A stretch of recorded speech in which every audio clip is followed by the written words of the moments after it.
Project Recovery, a podcast about addiction. More importantly, it's about recovery. I'm Casey Scott. That's Dr. Matt Woolley. You know, I love it when I start talking with you because it brings up so many emotions and thoughts and different ways we can take this conversation. But as I was walking in, I often figure out, what am I going to talk about first with Dr. Matt?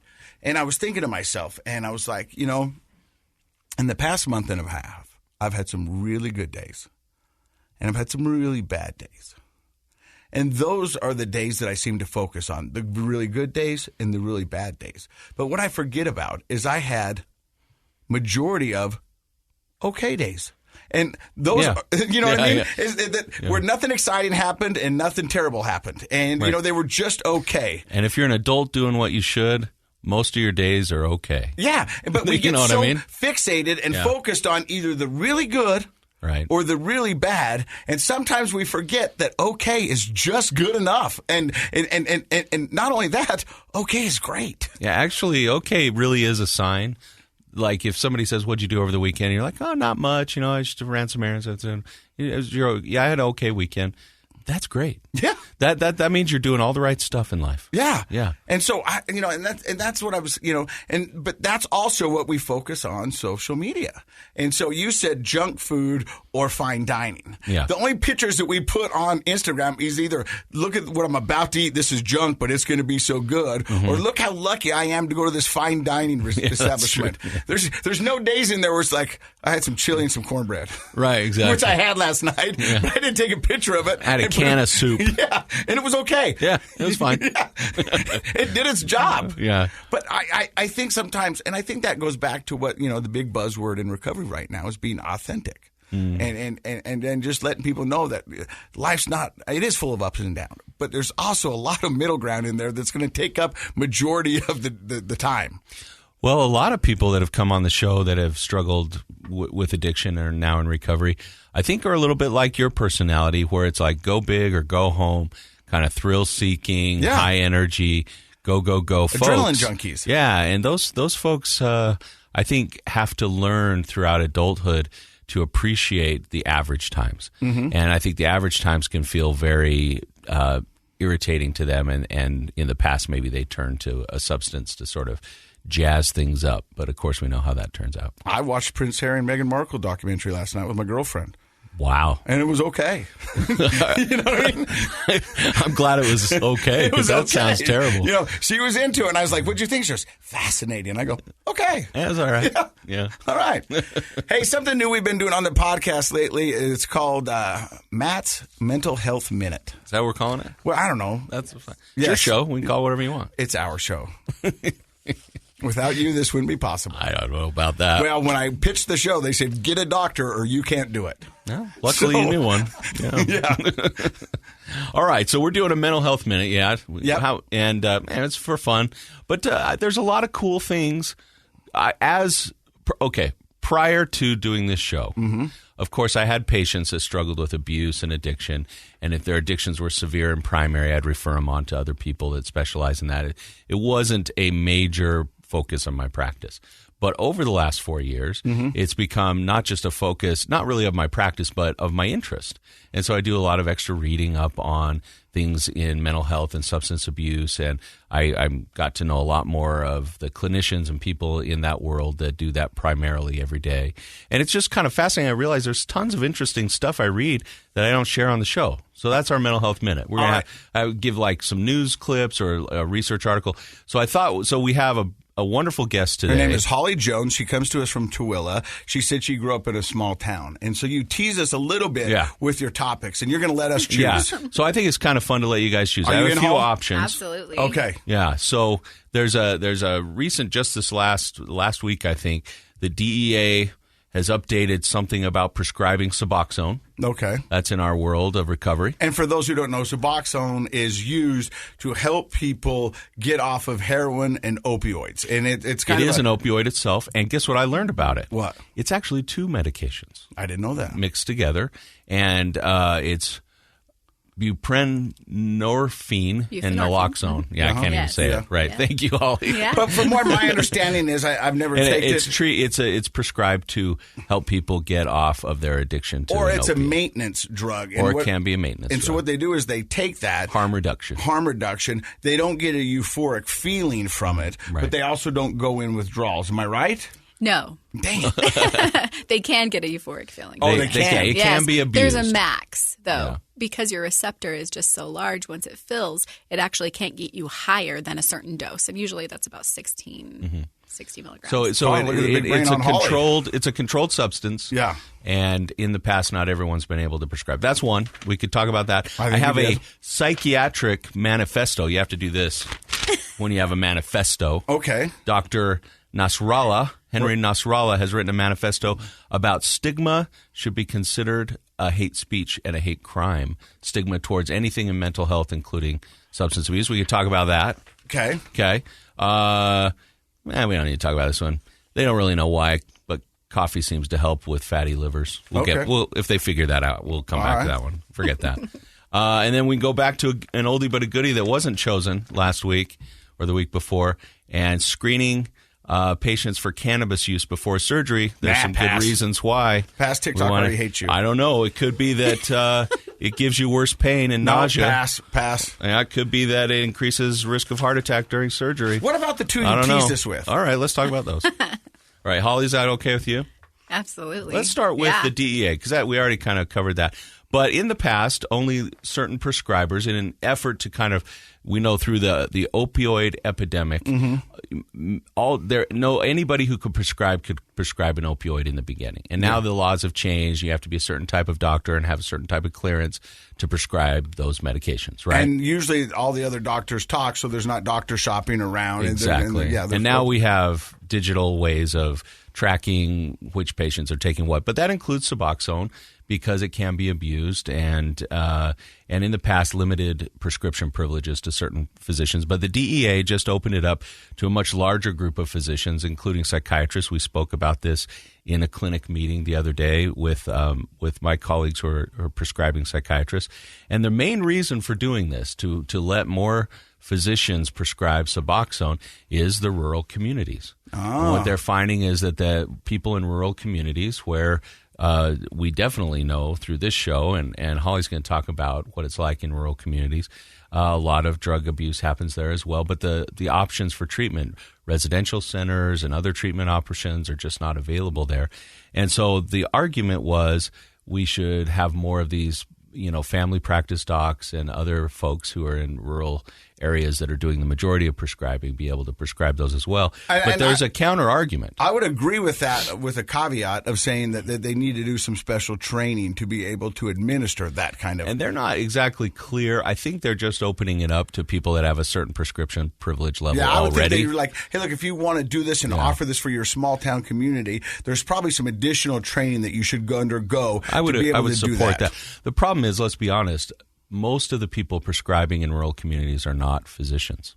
They're PAs and nurse practitioners. Holly, do you feel like in the town Tooele you live in, there's enough resources? There's not. No, I grew up in a couple different communities. Sanpete County, also very rural, and then Tooele County, also very rural. Neither of those have anything for mental health, right? I mean, they'd have like Tooele County mental health. Very little. Yeah, very little. But that plays huge because they're able to get on a substance instead of actually dealing with the mental health. Yeah, that's a good point. But the counter argument is, instead of focusing on more Suboxone, maybe we should take resources and build more treatment centers in rural communities. Well, that's going to really play into when we find out more about Holly's story. But I don't know why you couldn't do both. Both is better. Yeah. Yeah. Have your cake and eat it too. I would agree with that. And then this is sort of fun. I'm curious. I brought this up mostly to hear it's not research. It's just a manifesto written by this Henry Nasrallah, MD. And he's talking about that people who are suffering from the stigma of mental health, which includes being an addict, in the general population, 1 in 52 individuals with schizophrenia commit suicide, compared to 12 in 100,000 people in the general population. Wow. So that's over 200% increase in suicide rates. So we would say that people that are affected by that not only are at higher risk for suicide, but we know for sure people are discriminated against for getting jobs. Oh, yeah. And in fact, you may not know this, but a lot of physicians, nurses, lawyers, teachers, and other highly educated people have admitted in a study that they will not disclose any mental health history of their own because they're worried about being discriminated even in a place like a university healthcare system where you're a physician and you should be able to have the most care. The stigma still, or the most understanding, the stigma still exists. And he says it deprives patients of the pursuit of happiness. And his solution, and this is what I think is curious, because the rest of that's just interesting, but I think we're all on board that there is discrimination and stigma. 100%. He wants to permanently eliminate this by having more effective laws and make it an actual hate crime and prosecute people just like we do with other hate crimes. What do you think? I mean, I think that's a stretch. I know what he's saying, and it's hard to tell somebody who lost a loved one because of circumstances like that. Right. That how could you fight against that? But I think what we need to do is just have more of an education and let people know. And I think stories like mine where, you can come out and you can live a fruitful life and you can get your life back and you can live a normal life. It is out there and it's available. Yeah. And highlighting more of those and letting people know. But it's once again, I think it's a conversation and education and advertisement. What do you think, Holly? I am really strong on this right now. I'm going through every bit of that because of the type of organizations that I'm trying to start in these rural communities. I'm getting a lot of backlash and a lot of judgment. I'm getting defamed online. Somebody is going to open up a home with group living next to me, and they're all going to be addicts.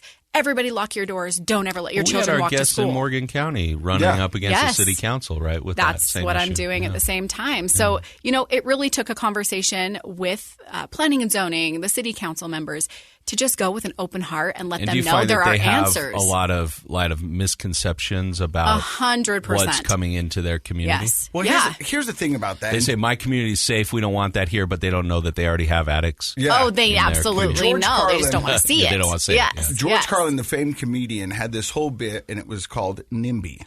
And NIMBY was an acronym for Not in My Backyard. Mm. He says, you get a group of people together and say, you know what we need? We need more prisons. And everyone's like, yeah, we need more prisons. And then you pick a spot and everyone's like, not in my backyard. Yeah. We do need more prisons, but not in my backyard. You know what we need is we need help, mental health for everybody out there that's suffering. And you get a group of people together like, yes, of course. Why wouldn't we not? We're human. Yes, let's do this. This is the right thing to do. Well, we picked a place. No, not there. Not in my backyard. Yeah. And that's what it is. And so many times that you do that,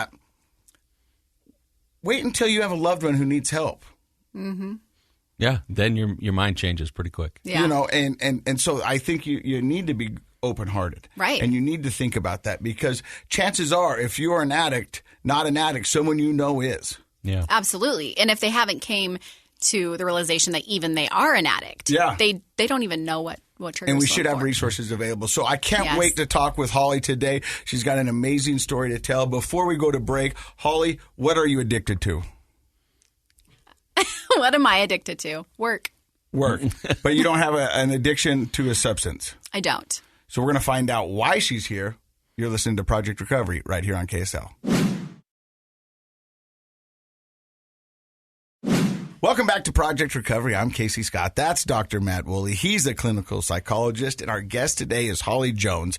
And as she said earlier, she's not addicted to a substance, but you're addicted to work. Mm-hmm. I think everybody has their own addiction. They just haven't looked close enough at it. You answered the question before I even asked. I think most people, if you look close into yourself, you are addicted to something. We are definitely dependent, at least, on a lot of behaviors and substances that we don't consider substances, like sugar, white bread, cell phone, and TV. And, everybody has some sort of addiction dependency issue going on for sure. But you wanted to be on the podcast because you grew up with a family of addicts. I did, yeah. And tell me a little bit about that. It's really a strange environment because you're the only one living this life, not understanding what your siblings and your parents are going through, right? You're seeing the enabling. I was the youngest of 4 children. We grew up in a very, I call it my Christopher Robin years, because it was just a perfect environment for growing up as a child. Beautiful. So to watch them go through normal traumas in life and then harder traumas and not know and have a coping mechanism to do so. So let's stop it's right really there. hard. Let's stop right there. So normal traumas, just you mean like break up with girlfriend? Yeah, just or... normal stuff, lose a job, right? Yeah. Get bad grades, all that kind of stuff. But then you actually have big traumas that happen in a family, and we've had a lot. So did your parents party, or was it just your siblings? Yeah. My parents were hippies, full-on hippies. They went through, the 70s and 80s. They lived up in Park City. They decided they wanted to move down to a rural environment to raise their family. Make their own pants? Yes, yeah. And so they did. They moved down to Spring City. Beautiful I don't environment. even know where that is. I've lived in Utah my It's whole in life. Sanpete County. It's it's really artsy. My dad was an artist. Spring City, huh? Wow. Yeah. Okay. So they moved down there. They switched their lives around. They went to the LDS religion. They got married in the temple. They put all of these things in that they thought they were missing. That's not very hippie-like, though. That's At sort of the mo- conservative, right? Yes, it was. But at the movement, it was kind of... Is that their rebellion? No, it was kind of like, oh, look at this new evolution, right? We're Okay. evolving. All right. Evolving. And we're evolving as this family, and we are supposed to look a specific way. So we looked a specific way, but then it all started falling apart because they didn't actually deal with what was going on in our family to look the specific way. Oh, okay. So prior to that, living up in Park City, they embraced more of the traditional hippie lifestyle. Yes. So what does that mean when it comes to substance use in your Lots of family? substance use. Just across the board, everything? Alcohol, marijuana? Mostly it was marijuana, shrooms, a lot of drinking and involved socially. They never, at that point though, they didn't dip one way or the other. They would do it as fun. That's what they did for their social events. Recreational. Yes. Yeah. And then they worked. They were able to have their lives. But the thing about recreational is when you hit those trauma points, it's an easy button. It's a, hey, you know what? I know what's going to make me feel better, and this is what I'm going to go to. So then when they moved down to Spring City, and you said your dad was an artist, did he maintain that part of sort of the hippie lifestyle of being an artist, or did he give that up as well? Yeah, they bought this awesome house down there. They're very they go back to the roots of their community. So these homes were built in the 1800s, and so everybody tries to keep them very authentic. Okay. So they were fixing up this really old house. All of our friends would come down from Salt Lake because we were living in this amazing area with all this property. So they would come down and put up tents in the backyard, and we'd ride horses, and we had a farm. And I was going to ask you, probably living off the land, right? Like they bring down animals. their family to show them, this incredible other way to live other than in the city. So what do you think was attractive to them about joining a formal religion and being active in a church? What was the draw there? My mom had always been active with her family. She went wayward when she was about 16, but they were looking for something, I think, to hold them together. They had had some stability. they'd had some issues after they had their first 2 kids, and that's when they decided, you know what, we need to get out of this party phase. We need to get out of the world of, at that time, the 70s. And just recenter ourselves. So my dad went down and he was doing some professor work at Snow College, and he started running their graphic arts department because that was all coming into play at that time. So it was a creative outlet for him, and then also the security that they both needed at that time for their family. That makes sense. Now, you say you're the only one in your family that doesn't have a substance abuse problem. Do you remember when your other siblings started taking alcohol or drugs? Absolutely. And do you remember, and I guess more curious, why did you say no? I often said it was hard being the baby of the family, but I got given such a gift in this life because I was able to see each one of them and all of the misfortunes that they had, the good things too, but also when they started using and how it affected that life. So they gave you a blueprint, basically. They did. They absolutely did. You know what we call that? What? Vicarious learning. Oh. And that is a really valuable type of learning. It means learning by observing. And a lot of people struggle with really learning by observing. They often have to learn through their own specific, successes or mistakes. So let me stop you there. So I had to touch the pot on the stove to tell it was hot. Yeah, low on vicarious I watched learning. you and said, oh, Yeah, there you go. So that's interesting. It also tells me just a little bit about your own cognitive makeup and what you tune into, and the fact that you're an internal processor and you see a lot of things and observe and try to make sense of things in your environment. And so you're right. As the youngest, that is a gift, because if that's your cognitive setup, then you have the ability to avoid a lot of problems because you can see what other people do incorrectly and avoid doing that. right. Well, and it also gives you an area in which you see, oh, they don't have any coping mechanisms. So how do I work on what we're missing in our family, right? And I searched a lot of different places, and I have so many family members now that are friends that I consider family because I had to search out for those relationships. I didn't have those within my home. So to search out for those other mentors in life was key for me because I had to have that person say, yeah, that is a coping mechanism. Yes, that's a good thing. So do you remember an instance or one of the first ones that where somebody offered you some alcohol or some drugs and you went, no, I'm okay? And it was there pressure? Because I feel like there's been a lot of people on this podcast who have been in a social setting who were a little insecure, maybe anxiety ridden, and wasn't sure and didn't have the ability or the coping mechanisms to say no. And it was like, I guess, you know what I mean? And yeah. I mean, they did say yes, you know what I mean? But I wonder what it's like, you know, for someone to be like, no, I'm cool. Yeah. And especially at a young age. Yeah. I mean, I was always the caretaker. I always felt, and this comes down to the structure of my family as well, because my mom was an enabler. So she was such a strong woman, right? She could hold everybody's anger, everybody's hate, everybody's love, everybody's turmoil. So when you watch a woman like that, you believe, oh, I need to step into this woman that I need to hold everything. And that's also not healthy. So for me growing up, it was, okay, I'm a little bit wiser than my years, but also I can hold you. If you're going to drink, somebody has to drive us home, so I'm that person. I'm going to be the one that's going to be the DD and make sure that we all get home safe. I mean, I did try drugs and alcohol when I was younger. I just never had that switch that was like, oh, I like this. Right. It was always, oh, I still can have a glass of wine if I want or a drink. But it's not, oh, I need this on a daily basis. It's, oh, I can have a drink every couple weeks. So in the early years of substance abuse with your parents and your siblings, and living in a small community like that, I'm assuming there's not resources. Were there conversations about one another going, hey, maybe these guys are going too far on this, or maybe we need to reel it back here? Or is it just kind of, let's see what happens? The rural environment is so hard when it comes to addiction and mental health because there is such a stigma. I mean, people wouldn't let their kids down the street play with me because my dad drank a Bud Light. You know, the stigma it's magnified. Well, everybody's into everybody's business. Yes. And so that is their business. Being from a small town. Yeah, that's, and it's really cute to this very day. When I talk to my mom, and she still lives in Morgan where I grew up, she and my dad, and it's cute because she'll give me updates on everybody and what they're doing. And it's not gossip, but it's gossipy, you know. Like you know what I mean? Like but that's in a small town. Everybody knows everybody. I remember being a bagger at the grocery store, the one and only grocery store in town.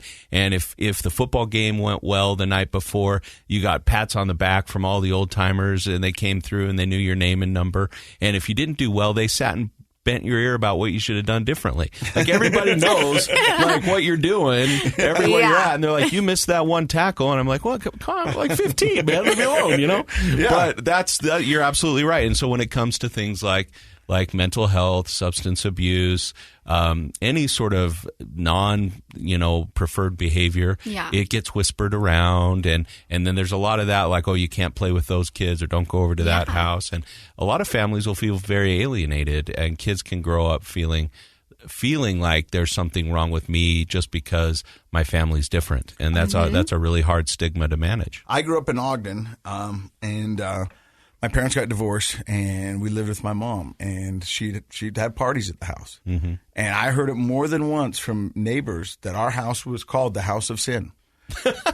I'm not Gosh, that is so harsh. But I remember, I remember asking this kid. I was like, "Can you come over to my house?" He goes, "No." I go, "Why?" He goes, "It's the house of sin." I was like, "What?" He goes, "That's what people are calling your house because your mom works at night, and so you're unsupervised. And parties happen. My older brother drank and stuff, and it was the house of sin." And I was like, "Oh." Well, how did that make you feel as a kid? Horrible. Yeah, horrible. It is horrible. It's shameful. Yeah. Yeah. I didn't like it, and I remember one time I confronted a guy. And said, "You know what? If I hear that out of your mouth again, I will kick the." And yeah, because it's Ogden. It was could have happened. I remember being in 7th grade, going knocking on a grown man's door. Yeah, and saying, "Come out here," and I go, because he said some stuff about my mom. Ooh. And I said, "If I ever hear another word out of your mouth about my mom, the next time I knock on your door, you're gonna have my fist in your face." What I love about you, Casey, is you're like the funnest guy I know, but you're a little scary sometimes. No, and he was like, he goes, "Whoa," and I go, "I think we're done." But I'm telling you now, try me. And I remember I went home and I told my mom, and she said, "Probably not the best message, but thank you." Yeah. You know what I mean? But it was a lot to carry for a 7th grader. That is heavy, and it does. I just wanted to belong. Well, yeah, it creates a sense of shame, which is one of the most unhealthy things a person can harbor at a young age, for sure. Absolutely. Well, you're listening to Project Recover. We got more with Holly Jones coming up in just a second. Thank you for stopping by. Welcome back to Project Recovery. I'm Casey Scott. That's Dr. Matt Woolley. Our guest today is Holly Jones. And we were just talking about the stigma that surrounds addiction and mental health in a small town. And I just told you a story about knocking on a neighbor's door when they said some mean things about my mom at my house. Right. And I understand the stigma. And Holly, as you were saying, is that the stigma sometimes comes from an honest place. I mean, what they're doing is trying to protect their kids as best they can.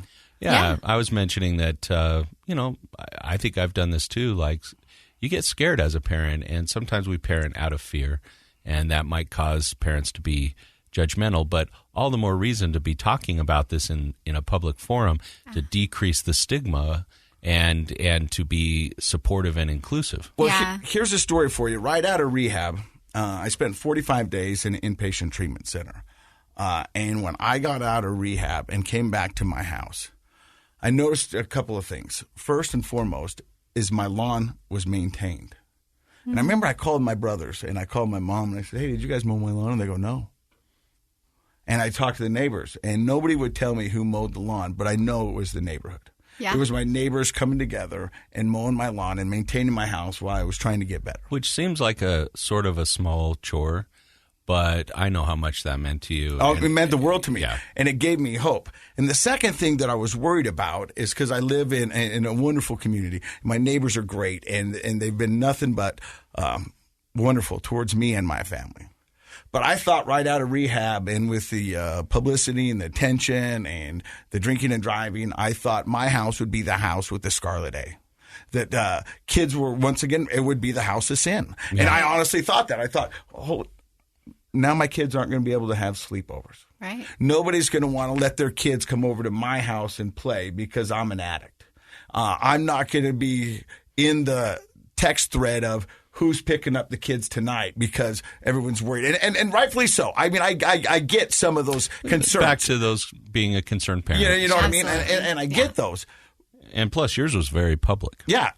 But to my neighborhood, I want to say thank you because they never made me feel like an outcast. They always welcomed me, and they always did what they could for me and my family. And so I know there's good people out there. And well, partly it's also your kids are awesome. I'm very fortunate. Like I think any parent would want your kids around. But with the stigma of their dad being an addict and being in rehab for 45 days, it's the kids. Yeah. So I know there is, but I understand it in a small town. So let's go back to your family. When did the addiction really start to take hold for your loved ones?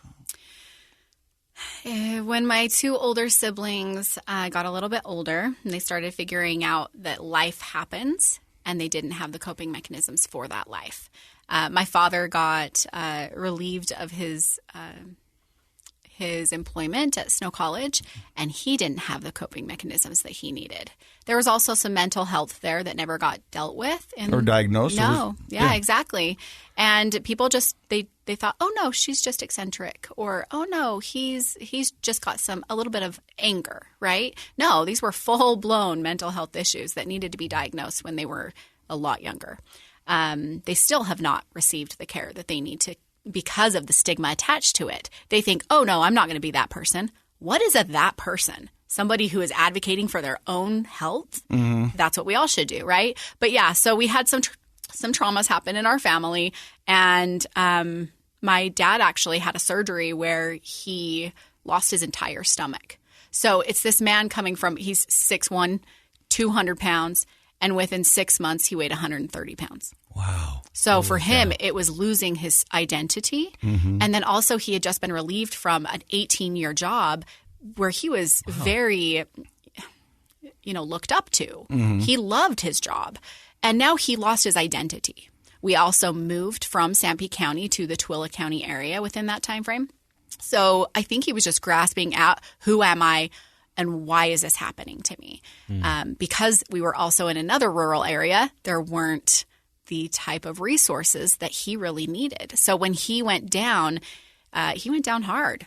He started using on a daily basis. First, it was pain pills. He was never much of a drinker. And then it turned into, wow, I don't have a stomach anymore. So this large intestine really sucks up that liquor. He could mainline it. Oh, mainline. Yeah, absolutely. So immediately he was a full-blown alcoholic. Wow.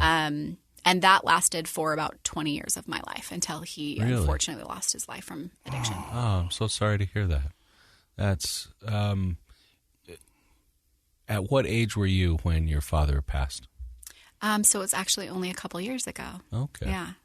So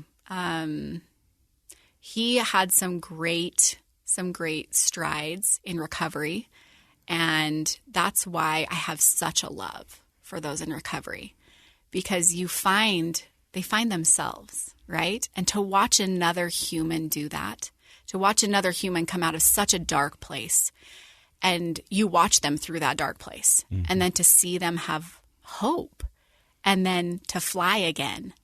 That's the best part about life. I consider that the real person coming back, right? And so there's different theories on, our mind and our psyche and our spirit and what all those things mean. And one theory that I really like talks about the fact that we have kind of a real, authentic, perfect version of ourselves inside, whatever you want to call that. And through various things in life, whether it's physical health problems, substance abuse, mental health, stress, trauma, that real self gets lost or covered up in different ways. But as we work through all of those things that cover up that real self, we can see and find that real self again. And I think you can see that in no better place than in recovery centers. Absolutely. Where that real self comes back to the forefront, and all the loved ones are kind of like, oh, there they are. There's my mom. There's my dad. I remember my second week in recovery. I'd been there for 14 days and been in detox 7 days prior, so 21 days sober. And I remember on the 14th day or 15th day, I was at the Pinnacle Recovery, and I come walking down the stairs, and the clinical director goes, there you are. And I was like, are you messing with me? I was like, I've been here for 14 days. She goes, no, there you are. There's a light back in your eye. There's a color in your skin. And we were wondering when you were going to come out. And we were just waiting for that. And that was seeing that real, authentic Casey. And I remember when I was working for the recovery center and I was tasked with getting new people into the house and helping them find recovery. I remember talking to this person, and right before they went in, I go, I'm kind of envious of you. And I remember the addict looking at me like, you're envious of me. Everything I own is in a duffel bag right now, and I've been living on the streets for 3 days, and you're going to tell me you're envious of me? And I go, because the rebirth you're about to have is amazing. Mm-hmm. It is such a beautiful journey and so worth it. But I remember him just looking at me like, you are out of here. You might be on drugs because there's no reason you should be envious of me. And I remember seeing that, and you're 100% correct. You get excited for them. You're like, just like, oh, yes. And because they go, life is beautiful. Yes. And I didn't think that I would ever have a life beautiful again. And now here they are. And it's like watching your child walk for the first time or try ice cream. And you can just see it in their eyes. And they're like, something's amazing's going on there. There are so many reasons that I'm such an advocate for those in recovery. But that is exactly what you're speaking about right now. The authentic human that they are, their essence, how they emit into all of the energy that we share. That is what our connection is. And to be able to connect with people on such an authentic level, it's a beautiful thing. So I will always support those that are supporting themselves through the recovery. So you told us a little about your father and his 20-year battle and to his passing. But off air, you said it's been a couple rough years for you. It has, yeah. You've lost 4 family members. to addiction. Yeah, that's just the last couple years. Yeah. All to addiction. And mental health. Mental health had a large part of that, undiagnosed, but also the stigma behind it and why people don't reach out for help. And the reason is because we shame them, right? How can we expect those to step into their authentic human selves if we are shaming them for being authentic and not just showering them with love? You know, I mean, you use the term mental, and it's got a negative connotation right from the get-go. I mean, anytime we've talked about a lot of centers rename these days and swap out mental for behavioral. Yes. And so we even do that at the University of Utah Behavioral Health Clinic. That's where I work, the Downtown Behavioral Health Clinic. And I understand that, and I don't mind changing names, but that should just tell you how prevalent and powerful the stigma is if multi-billion-dollar hospital systems are changing names. That's how powerful the stigma is. And so in the small town you're living in Tooele, I mean, it's growing vastly. It is, but they haven't kept up with the resources. I mean, I know they're probably doing the best that they can, or maybe they're not. I would like to think that most communities are doing the best they can. You can't do the best you can, though, if you don't have the information and if you're not seeking that information about your community. When somebody comes to you and says, hey, we have a huge rate of drug use, you can't say, oh, well, that's what you think, and let's put it under the rug. We'll deal with that on a different day. You have to face it and say, you're right. We do. What can we do? So recently you were in a meeting, a town meeting. Many. Many. Yes. So you were just talk about that a little bit, like what it's like when you're trying to talk about the data, trying to talk about the facts, trying to share the knowledge, and what is it like trying to get that through in a small town? It is very straining, I will tell you. There's been so many times when I felt so defeated walking out of those rooms because I have a lot of knowledge on the subject and I can't, I can't judge them because they have not had the experience of addiction. I can't. That's where they're at in their life, right? Sure. And I'm glad that they haven't had to go through it. But to be able to show up to a meeting and have people stand up, literally stand in the room, 30 of your neighbors stand in the room and say, you will not put this next door to my house because it has somebody with mental health and it has somebody who's on drugs. They actually are not on drugs. They're in recovery. They don't see the difference. They don't see it as see one. that neighbors in their community are in their homes on drugs. Yes. And driving on the streets on drugs. And if you want to look shopping at in the police store on docket, drugs. you can see how many people were admitted for drug-related offenses. If you want to go to the hospitals and see how many people are, those are your neighbors. Those are your friends. Those are your community. Right. And so... So, Casey, what I like about how Holly's talking about this, though, is she's having empathy for the people that are trying to block these things in the community. Because you only know what you know until you know. Well, because if I don't have empathy for them, then I'm so angry. But I also know as a psychologist that just being told something isn't enough to change a mind. Otherwise, my job would just be telling people things, right? and a person has to have open ears, open heart, want to know it, and then know what to do with that information. Like you have to be ready to receive it. So I'm just curious from somebody who's done the things you've done, what do you think that key is in a small town to help people not just be informed, because they can dismiss that. They can use repression and denial and excuses and all that stuff.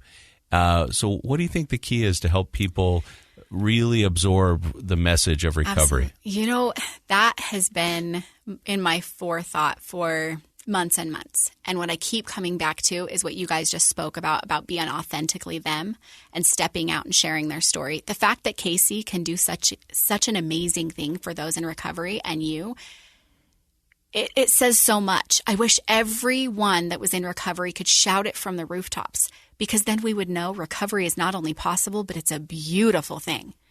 And until we can do that, people aren't going to see, because they don't know the dark path that you had to lead to get to this beautiful life. Nobody talks about that. Well, and I think familiarity is a big part of what you're talking about. What I mean by that is somebody who I don't relate to could tell me something about their story, and it might be interesting to me, but I'm not sure I'd connect with it. You know, maybe a person I have very little, if anything, in common with. But what about people from all different walks of life talking to people from their walk of life? Yes. You know, so maybe people from the small towns being there at the meetings saying, hey, I'm your neighbor and I want to go to this. You know, that's the sad part, is I had people there. Yeah. And it was so shameful, the things that the other people were saying, that they didn't want to stand up and say. You know, they're like, why do I want to inflict that pain on me? I'm going to get up and walk out, because these people don't understand. And I'm not going to sit here and fight with people that don't want to understand. And changing minds is a really hard business. Mm-hmm. And it's tough to get people to open their hearts, open their minds, see things differently. But I really appreciate the fact that people like you are willing to go to those meetings and try, because I think it slowly is making a difference. Yeah. Well, the conversation you guys just had made me think about the past 4 years of doing this podcast.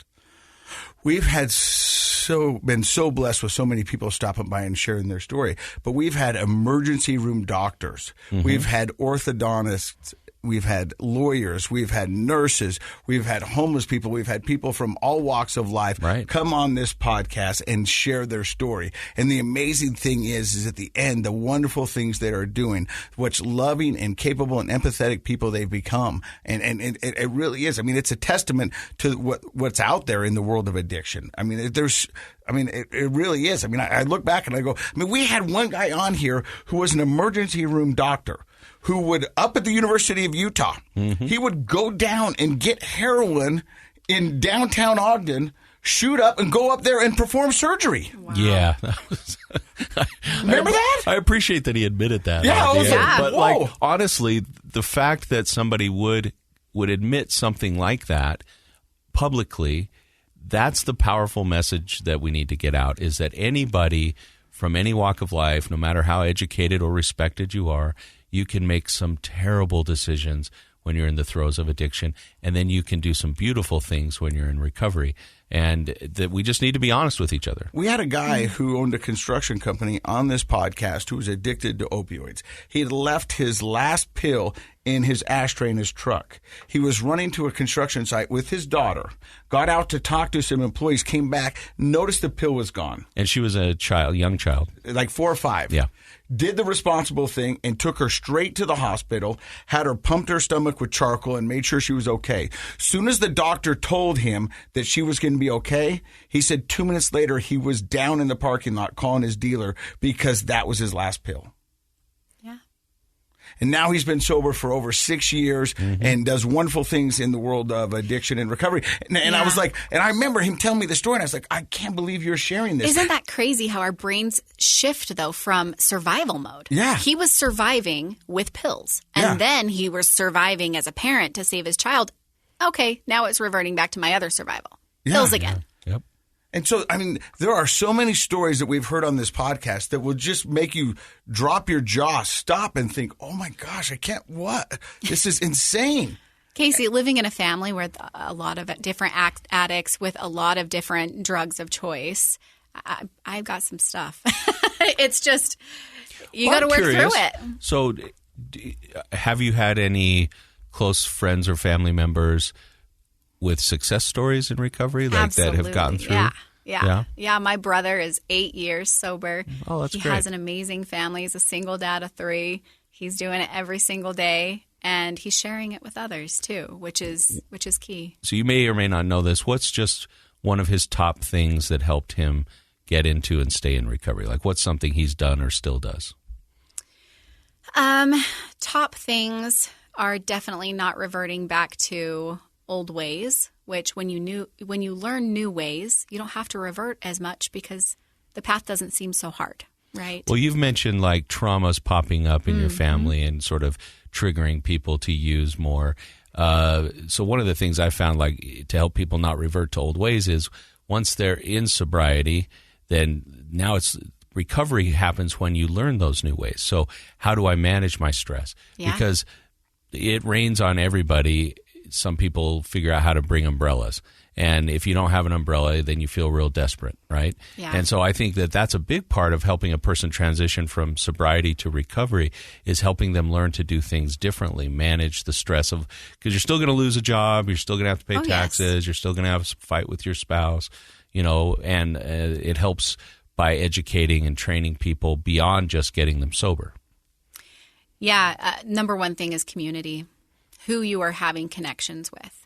Because if you're still having connections with the people that you were doing drugs with, that's where your mind's going to go. It's where your heart's going to go, right? Yeah. Having that community that supports your recovery but also supports your trials, that's the number one thing. You're not going to not have trials. When you have them, though, who are you picking up the phone and calling? And are you being honest with others that, you know what, no, I'm not perfect and today sucks. So I can't do X, Y, and Z, but it doesn't mean I'm failing. It means I'm actually doing really well because I told you I'm failing. So please, I need the help. So before we find out all the cool stuff that you're doing, Tooele, and you've got a lot of stuff coming up that's going to be really a blessing for the community, what advice could you give to people listening to this podcast who have loved ones who are battling addiction? It sounds like you're going to get me emotional, Casey. I mean, but I think that's what people would like to hear. I mean, what can you do? Because through 30 years of family members battling substance, you've had to learn some things. Yeah.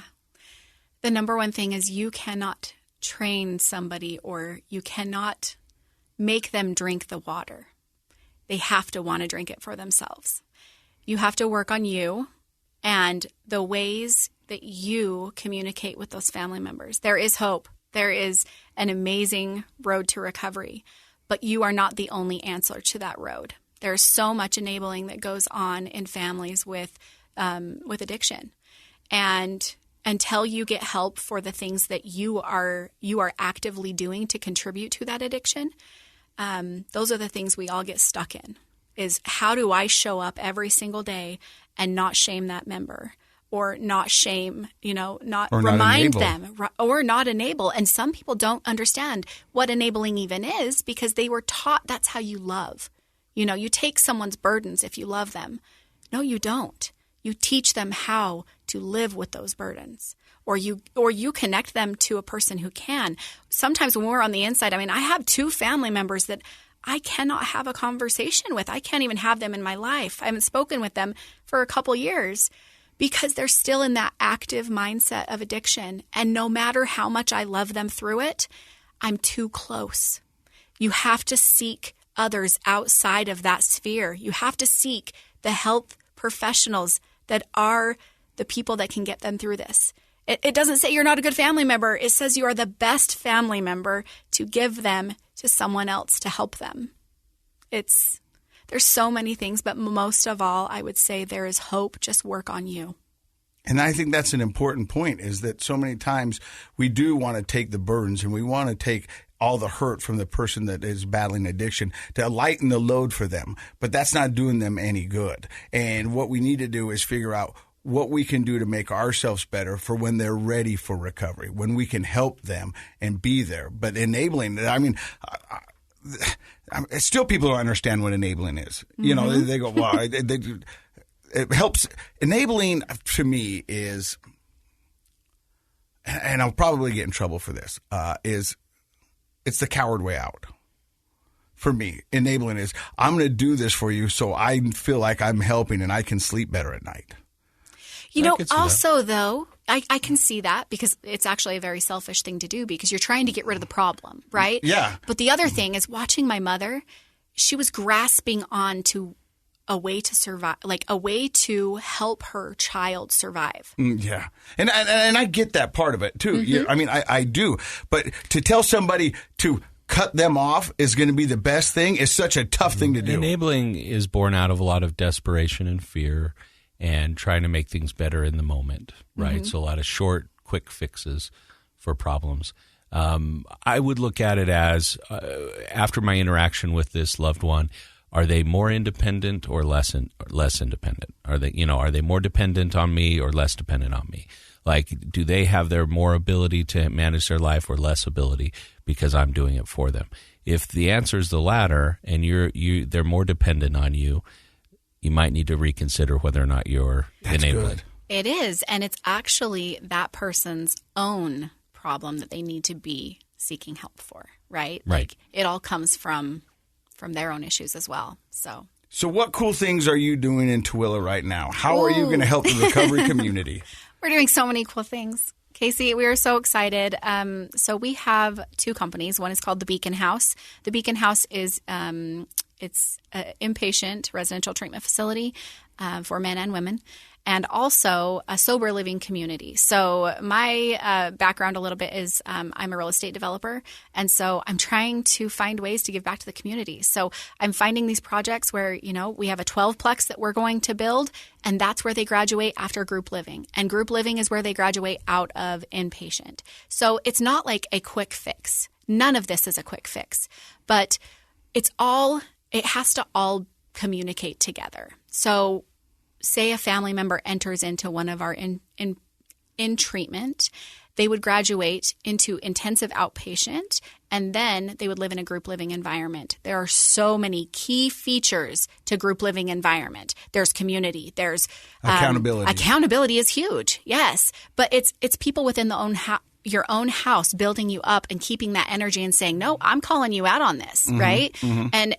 they need that. If you go into inpatient, it's so hard to just go back to your normal environment. It's, we have a 2 out of 10 success rate, and that's a good success rate in Utah. That seems a little high. That is, yes. And that's with all of the right things. So for us, it's just a way to give back to the resources that we need there. But we're working with a lot of amazing professionals that have been fighting this fight out there for about 8 years. Bonneville Family Practice, they do an incredible job at outpatient therapy.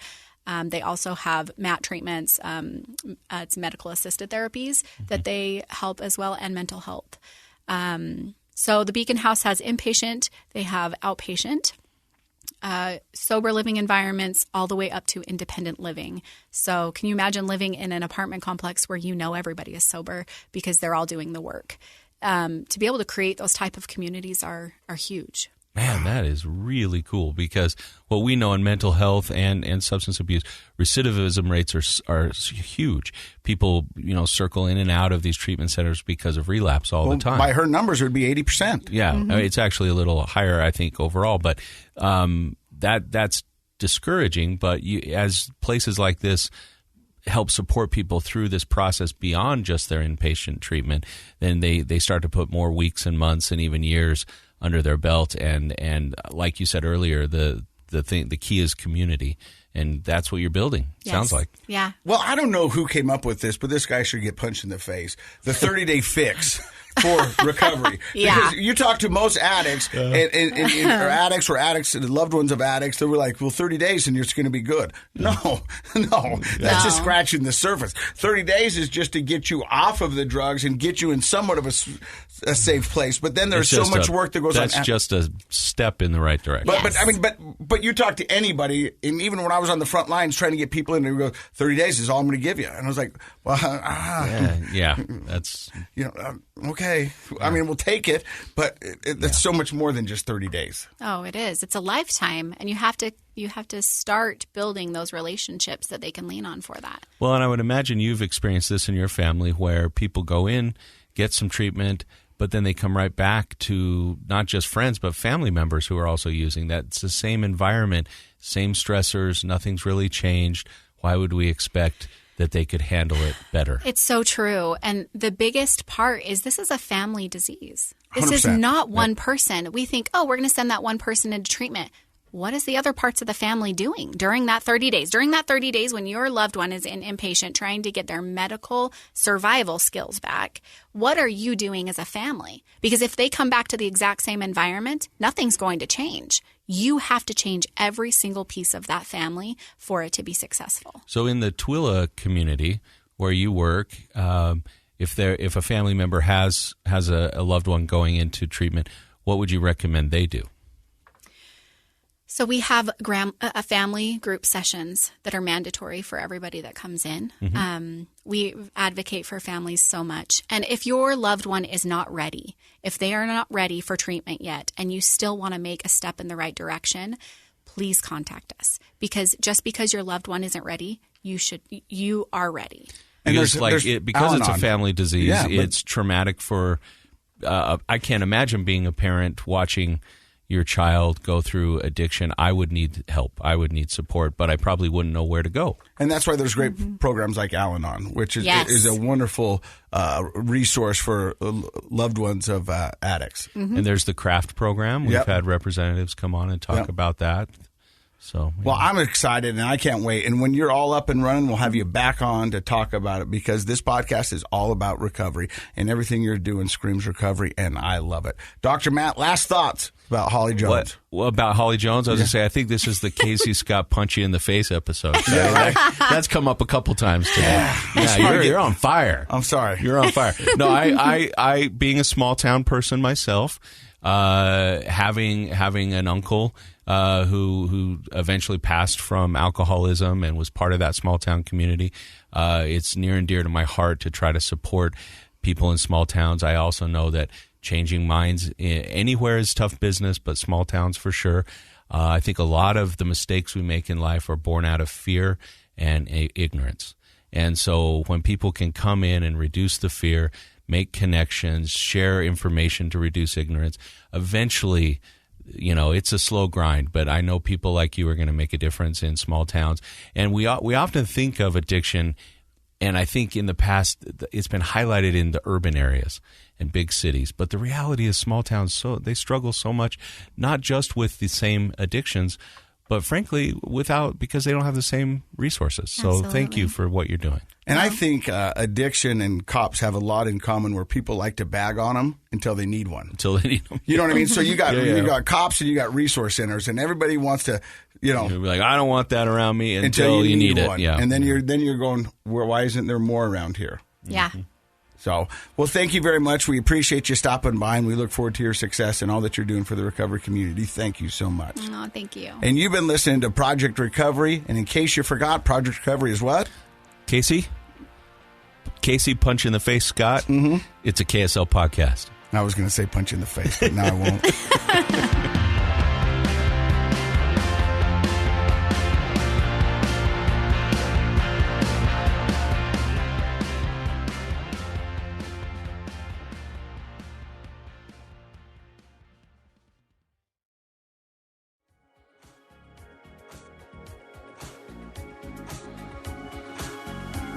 The contents of this program are for informational purposes only. The program is not intended to be a substitute for professional medical advice, diagnosis, or treatment. Always seek the advice of your physician, licensed therapist, or other qualified health provider with any questions you may have regarding a medical condition. Never disregard professional medical advice or delay in seeking it because of something you've heard on this program. KSL does not recommend or endorse any specific tests, physicians, products, procedures, opinions, or other information that may be mentioned on the program. Reliance on any information provided on the program is solely at your own risk.